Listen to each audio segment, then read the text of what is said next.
Hello student, आज हम पढ़ेंगे हिमालय और हम। हिमालय और हम ये जो कविता है, इस कविता के कवि गोपाल सिंह नेपाली हैं। गोपाल सिंह नेपाली ने हिमालय को भारतीय अस्मिता के प्रतीक और गौरव पहचान चिन्ह के रूप में निरूपित किया है। ये संपूर्ण कविता में हिमालय और भारतवासियों के रिश्ते नाते के बारे में बताया है। हिमालय के माध्यम से भारतवासी की जीवन शक्ति को प्रकट किया गया है। हिमालय का मानवीकरण करते हुए नेपाली जी ने राष्ट्रीय चेतना को मूर्त रूप दिया है। तो हम देखते हैं हिमालय और हम कविता। कवि नेपाली जी कहते हैं कि गिरिराज हिमालय से भारत का कुछ ऐसा ही नाता है। गिरिराज गिरिराज कहते हैं हिमालय को। गिरि का अर्थ होता है पर्वत, राज यानी राजा, पर्वतों के राजा। पर्वतों का राजा किसे कहा गया है? पर्वतों का राजा हिमालय को कहा गया है। तो कवि नेपाली जी कहते हैं कि पर्वतों के राजा हिमालय से हमारा भारत का कुछ ऐसा ही नाता, यानी हम भारतवासियों का कुछ रास्ता संबंध इस प्रकार का है कि इतनी ऊंची इसकी चोटी सकल धरती का ताज है। हिमालय की जो चोटी है वो इतनी ऊंचाई है कि ऐसा लगता है कि ये सारी धरती का क्या है? ताज है, मुकुट के समान है। यानी हिमालय बहुत ऊंचा पर्वत है और उसकी जो चोटी है वो देखने में ऐसी लगती है जैसे संपूर्ण धरती का क्या है? ये ताज यानी मुकुट के समान सुशोभित हिमालय होता हुआ दिखाई देता है। पर्वत पहाड़ से भरी धरा पर केवल पर्वत विराजे। कवि नेपाली जी कहते हैं कि पहाड़ों और पर्वतों से भरी हुई सुंदर धरती पर पर्वतों का राजा एकमात्र एक ही है। वो कौन है? वो हिमालय है। यानी पहाड़ों पर्वतों से भरी हुई धरा पर, धरती पर पर्वतों का राजा केवल एक हिमालय ही है। तो इस प्रकार गिरिराज हिमालय से भारतवासियों का कुछ इस प्रकार का कुछ विशेष, कुछ खास नाता है। आगे नेपाली जी कहते हैं, अंबर में सिर्फ पाताल चरण, मन इसका गंगा का बचपन, तन वरण वरण मुख निरावरण। कवि हिमालय कहते हैं कि अंबर में से हिमालय पर्वत की ऊंचाई इतनी अधिक है कि इसकी जो चोटी है वो ऐसा लगता है आकाश को चूमती है, आकाश को छूती है। तो इसका जो मुख है वो कहाँ पर है? अंबर में इसका क्या है? सिर है। इसका सिर यानी इसकी चोटी आकाश को छूती हुई दिखाई देती है। तो ऐसा लगता है इसका जो सिर है आकाश में है और पाताल में इसके चरण यानी इसकी गहराई इतनी अधिक है कि ऐसा लगता है इसकी जो चरण है वो कहाँ तक जाते हैं? वो पाताल तक जाते हैं। यानी हिमालय इतना ऊंचा पर्वत है कि इसकी चोटी आकाश को छूती हुई से दिखाई देती है और ऐसा लगता है इसकी जो गहराई है वो पाताल तक जाती हुई दिखाई देती है। मन इसका गंगा का बचपन। अब यहाँ पर हिमालय का क्या किया गया है? मानवीकरण किया गया है।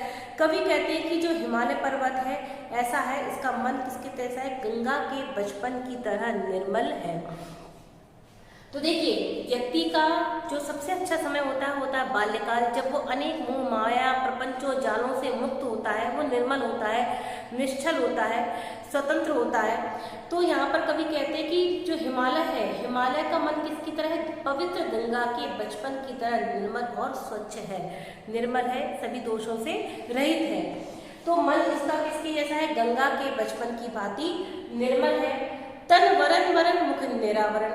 हिमालय पर्वत, तन वरण वरण का मतलब है हिमालय पर्वत पर अनेक प्रकार की क्या है? औषधियों वाले वृक्ष हैं, अनेक प्रकार की दुर्लभ जड़ी बूटियों वाले वृक्ष हैं, अनेक प्रकार की दुर्लभ प्रजातियों के वृक्ष हैं जो संसार में कहीं भी देखने को नहीं मिलते। तो हिमालय के तल पर वरण वरण यानी अनेक प्रकार के दुर्लभ प्रजाति के वृक्ष हैं।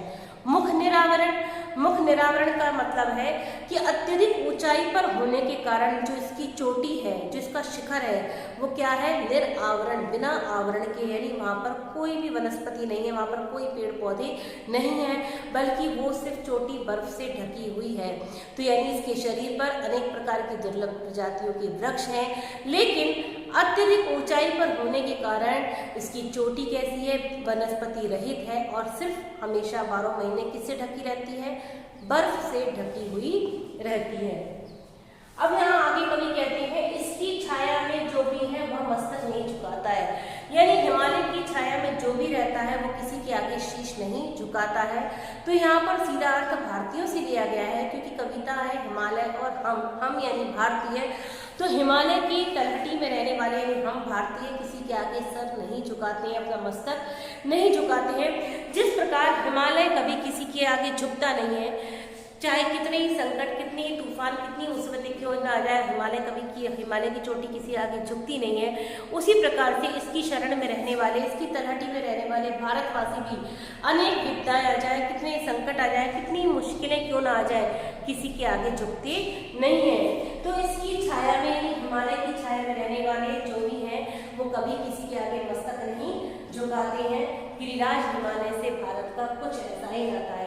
तो इस प्रकार पर्वतों के राजा हिमालय से भारतवासियों को कुछ इस प्रकार का नाता है।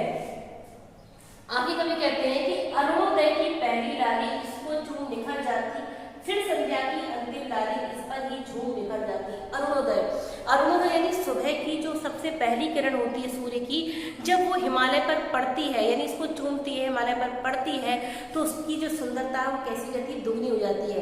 प्रभात की जो किरण होती है वो अपने आप में बहुत सुंदर होती है, उसका दृश्य बहुत मनोरम होता है। लेकिन जब वो प्रभात की जो पीली पीली किरण है, जब वो सफेद बर्फ के पर्वत पर पड़ती है, तो उसकी सुंदरता कैसी हो जाती है, उसकी सुंदरता दुगनी हो जाती है। तो अरुणोदय की पहली लाली, सूर्योदय होने की जो पहली किरण है, जब हिमालय पर पड़ती है तो उसकी सुंदरता कैसी जाती है, दुगनी हो जाती है, निखर जाती है, नहीं उस अपनी सुंदरता को दुगना कर देती है। फिर संध्या की अंतिम लाली, और जो सूर्य की अंतिम किरण है, यानी शाम की सूर्य की अंतिम किरण है, वो हिमालय पर पड़कर ही वही समाप्त हो जाती है। कुल मिलाकर कहने का अर्थ ये है कि सुबह और शाम के समय हिमालय का जो दृश्य होता है वो एक समान रहता है।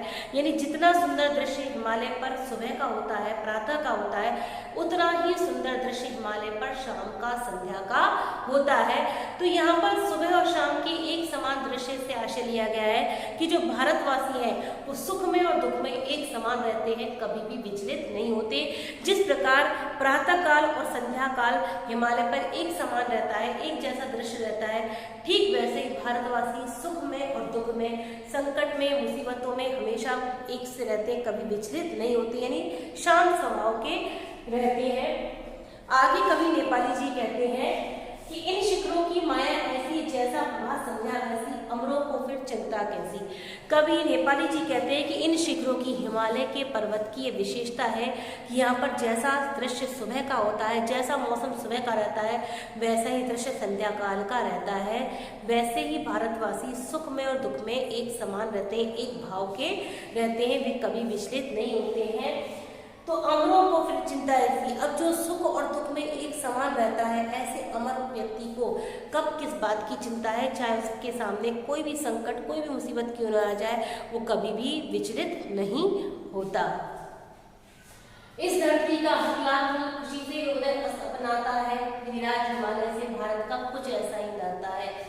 इस धरती का यानी भारत की विशेषता है कि यहाँ पर रहने वाले जो भारतवासी हैं वो सुख और दुख, उदय अस्त का अर्थ लिया गया, उदय यानी सूर्योदय, अस्त यानी सूर्यास्त। तो उदय का अर्थ यहाँ से सुख से लिया गया है, अस्त का अर्थ यहाँ दुख से लिया गया है। तो इस धरती के लाल की यानी भारतवासियों की विशेषता है, ये सुख में दुख में समान भाव के रहते हैं। गिरिराज हिमालय से भारत का कुछ ऐसा ही नाता है।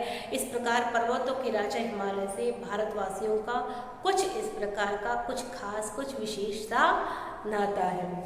आगे कवि कहते हैं, हर संध्या को इसकी छाया सागर सी लंबी होती है, हर सुबह वही फिर गंगा की चादर सी लंबी होती है। अब यहाँ भी वही बात की है कि हर संध्या को इसकी छाया, यानी संध्या काल का जो दृश्य है, सूर्य की जो रोशनी हिमालय पर पड़ती है, तो हिमालय की जो परछाई है वो किसके समान दिखाई देती है, सागर के समान लंबी और चौड़ी दिखाई देती है। सागर कैसा होता है, लंबा होता है, तो जो हिमालय की परछाई वो किसके समान दिखाई देती है, सागर के जैसी लंबी दिखाई देती है हर सुबह। और वहीं जब सूर्योदय होता है, तो सूर्योदय होने पर जो सूर्य की किरणें जब हिमालय पर पड़ती हैं, तो उसकी जो परछाई है वो किसकी समान दिखाई देती है, गंगा के समान लंबी सी दिखाई देती है। ऐसा लगता है जैसे किसी ने सफ़ेद चादर सी बिछा दी हो। तो गंगा की चादर सी लंबी होती है गंगा नदी, जिसका जल श्वेत है। तो यहाँ पर हिमालय की पड़ने वाली जो परछाई है उसे भी श्वेत कहा गया है। तो ऐसा लगता है जैसे किसी ने श्वेत रंग की चादर बिछा दी हो। इसकी छाया में रंग गहरा है, देश हरा प्रदेश हरा। अब इसकी छाया में यानी हिमालय की तलहटी का जो रंग है वो कैसा है, गहरा है। क्यों है, क्योंकि हिमालय पर्वत से निकलने वाली जो नदियां हैं वो उसके प्रदेश को, हिमालय प्रदेश को क्या करती हैं, हरा भरा करती हैं। यानी भारत में हमेशा क्या रहती है, हरियाली रहती है, इसलिए यहाँ का रंग कैसा है, गहरा है देश हरा प्रदेश हरा। और यहाँ से जो निकलने वाली नदियाँ हैं वो भारत ही नहीं बल्कि भारत के आसपास के जो क्षेत्र है, भारत के आसपास के जो देश हैं उनको भी क्या करती हैं, अपने जल से सिंचित करती हैं। तो वहाँ के देश भी कैसे होते हैं, हरे भरे रहते हैं, हर मौसम संदेश भरा। और यहाँ का यानी भारत का हर मौसम कैसा है, हिमालय का हर मौसम कैसा है, कुछ न कुछ संदेश देता हुआ, कुछ न कुछ संदेश से भरा हुआ है। इसका पदतल छूने वाला वेदों की गाथा गाता है। कभी कहते हैं इसका पदतल छूने वाला, यानी हिमालय के पद को छूने वाला, हिमालय के जो चरण है किसके हैं, वेदों की गाथा गाते हैं। यानी हिमालय की तलहटी में ही क्या किए गए हैं, वेदों की रचना की गई है। हम जानते हैं कि हमारे जो ऋषि मुनि हैं वो आध्यात्म के लिए, वो ज्ञान प्राप्ति के लिए कहाँ जाते थे, वो हिमालय की शरण लेते थे, हिमालय में जाते थे। तो कहा गया है कि जितने भी वेदों की रचनाएं हुई हैं, जितने भी वेद लिखे गए वो सब कहाँ लिखे गए, हिमालय की तलहटी में लिखे गए हैं। तो इसका पदतल छूने वाला, यानी इसके पदतल में, यानी इसकी तलहटी में क्या हुई है, वेदों की ऋचाएं लिखी गई हैं। गिरिराज हिमालय से भारत का कुछ ऐसा ही नाता है। इस प्रकार पर्वतों के राजा हिमालय से भारत का कुछ इस प्रकार का नाता है।